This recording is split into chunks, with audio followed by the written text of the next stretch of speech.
नमस्कार दोस्तों, स्वागत है आपका हमारे चैनल कहानियों की दुनिया बाय वानी में। तो हमारी आज की कहानी है वेदना, एक इमोशनल कहानी। तो चलिए शुरू करते हैं। कितना खुश था बलवंत उस दिन, मानो जंग पर नहीं मनचाही मनोरंजक यात्रा पर जाने जा रहा हो। होलडाल बांधते हुए देशभक्ति के तराने उसके होठों पर तैर रहे थे।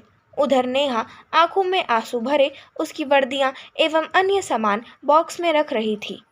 बलवंत की तस्वीर के सामने मूर्तिवत बैठी एकटक उसे निहारी जा रही थी। गालों पर ढलकी आंसुओं की लकीरें उसके हृदय की वेदना को स्पष्ट कर रही थीं।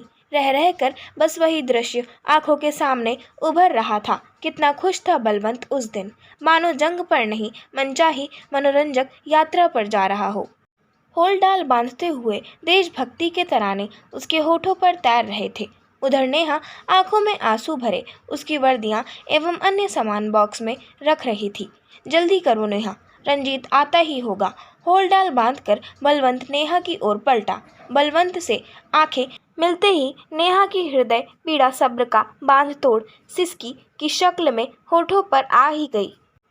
अरे ये क्या, तुम तो रो रही हो नेहा, क्या इन्हीं भीगी पलकों से रुखसत करोगी मुझे? बलवंत ने नेहा के चेहरे को प्यार से ऊपर उठाते हुए कहा। नहीं नेहा नहीं, तुम एक आम औरत नहीं बल्कि एक फौजी की पत्नी हो, जिसकी आंखों में आंसू नहीं स्वाभिमान झलकना चाहिए। एक सैनिक की पत्नी का दिल तो इतना मजबूत होना चाहिए कि मातृभूमि के लिए पति के मिट जाने पर भी वह गर्व करे, रोए नहीं। मैं भी कहाँ चाहती हूँ कि आपके फर्ज के रास्ते में आंसुओं की दीवार खड़ी करूँ, पर मैं क्या करूँ। इन 2 महीनों में मुझे आपकी और आपके साथ रहने की आदत सी पड़ गई है।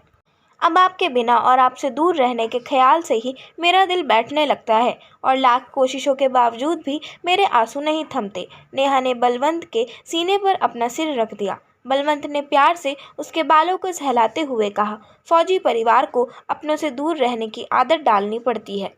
सैनिक अपना परिवार छोड़कर सरहद की रक्षा करने इसलिए जाता है ताकि देश के दूसरे परिवार अपनों के पास रह सके। नेहा, क्या तुमने कभी माँ की आंखों में पिताजी के लिए आंसू का एक कतरा भी देखा है? नहीं ना। नेहा ने ना में सिर हिला दिया। वो भी तो पिताजी के बगैर 18 सालों से बस उनकी यादों के सहारे जी ही रही हैं।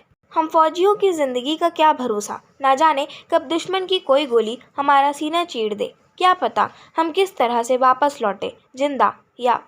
अपनी कोमल हथेलियों को उसके मुंह पर रख नेहा ने उसके अगले शब्द को रोक लिया। बलवंत ने उसके हाथों को हटाते हुए कहा, हकीकत रोके से नहीं रुकती नेहा, और एक हकीकत यह भी है कि मैं वापस ज़रूर आऊँगा, या तो फतह करके या फतह के लिए शहीद होकर तिरंगे को सीने से लगाए।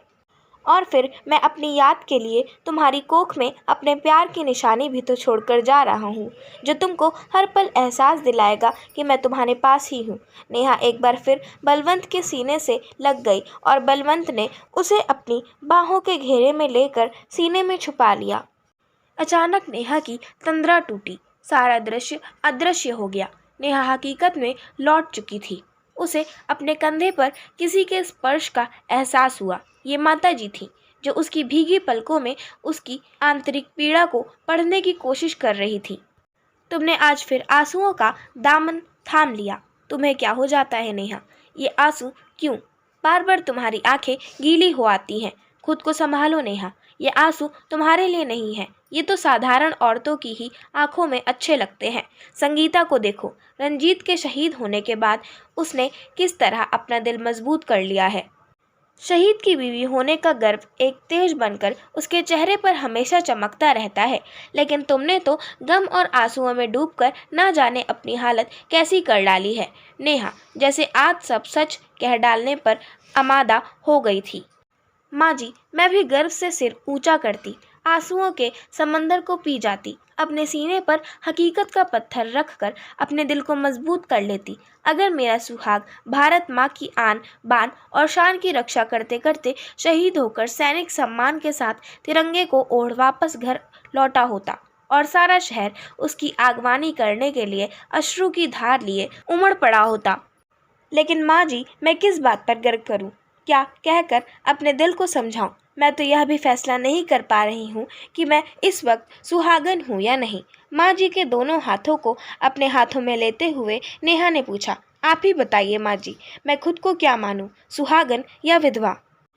विधवा तो मैं हो नहीं सकती, क्योंकि जंग पर गए फौजी की मृत्यु नहीं होती बल्कि वे शहीद होते हैं, और फिर उनकी शहादत की कोई खबर भी आज तक नहीं आई है। जंग को फतह हुए अब तक तो 1 साल बीत गया है। मेरा दिल कहता है कि ना तो जंग में वे शहीद हुए हैं और ना ही उनकी साधारण मौत हो सकती है।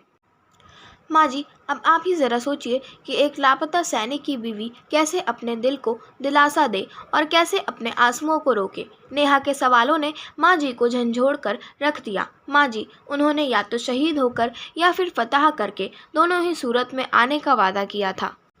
वो शहीद तो हुए नहीं और फतह भी हो चुकी है। इसीलिए बस ये सोचकर दिल घबराता है कि कहीं उन्हें दुश्मनों ने कैद ना कर लिया हो और वो उन्हें तरह तरह की यातनाएं ना दे रहे हों। इन्हीं ख्यालों के आते ही दिल सहम सा जाता है। और फिर ये आंसुओं ने फिर से नेहा का चेहरा भिगोना शुरू कर दिया। वो माँ जी के गले से लग गई। माँ जी को अब एहसास हो गया था कि शहीद की पत्नी की वेदना से भी बढ़कर है लापता सैनिक की पत्नी की वेदना। शहीद की पत्नी के सामने हकीकत होती है और लापता सैनिक की पत्नी के सामने सिर्फ आशंकाएं। अचानक राहुल के रोने की आवाज़ से दोनों का ध्यान भंग हुआ। वो जग गया था। नेहा ने अपने आंसू पोंछे और राहुल को गोद में उठाकर थपकी देकर उसे चुप कराने लगी। आशा करती हूँ आपको हमारी आज की कहानी वेदना पसंद आई होगी। अगर आपको हमारी आज की कहानी पसंद आई हो तो हमारे चैनल को सब्सक्राइब करें, वीडियो को लाइक करें और बेल आइकन दबाना ना भूलें। और हमें कमेंट कर ज़रूर बताएं कि आपको कैसी कहानियाँ पसंद हैं। हम वैसी ही कहानियाँ आपके लिए ज़रूर लाते रहेंगे। धन्यवाद।